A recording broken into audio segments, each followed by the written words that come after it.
তো তৃতীয়ার দিন রাত্রির 11:30টার সময় হঠাৎই রেডি হয়ে গেলাম ঠাকুর দেখতে যাব বলে। আর একটা জাস্ট নর্মাল কুর্তি আর একটু লিপস্টিক লাগিয়ে কিন্তু বেরিয়ে গেলাম, কারণ যাচ্ছি হচ্ছে খুবই কাছে, মানে আমাদের পাশের পাড়ায়। আর এখানে কিন্তু ঠাকুর প্যান্ডেল দুটোই খুব সুন্দর করে, আর লাইটিংও কিন্তু খুবই সুন্দর করে। আর এখন কিন্তু একদমই মণ্ডপের ভেতরে ঢুকে গেছি। আর এখানে এবারের থিম হচ্ছে 4 ধাম।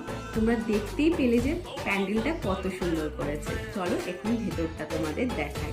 তো ফার্স্টেই দেখছি হচ্ছে গিয়ে ঠাকুর। এবারে ঠাকুর একদমই সাবেকিয়ানা করেছে, বলতে গেলে মন্দিরের ভেতরের পরিবেশটাকে ফুটিয়ে তুলিয়েছে। এরকমভাবেই কিন্তু ভেতরটা পুরো অ্যারেঞ্জ করেছে। তো এখানেও কিন্তু একটা সুন্দর দুর্গার প্রতিমা তৈরি করেছে, দেখতে পাচ্ছ যে কতটা সুন্দর। তো বাইরেও কিন্তু ফাংশন চলছিল, তো আমরা কিছুক্ষণ ফাংশন এনজয় করে আবার কিন্তু বাড়ি চলে এলাম।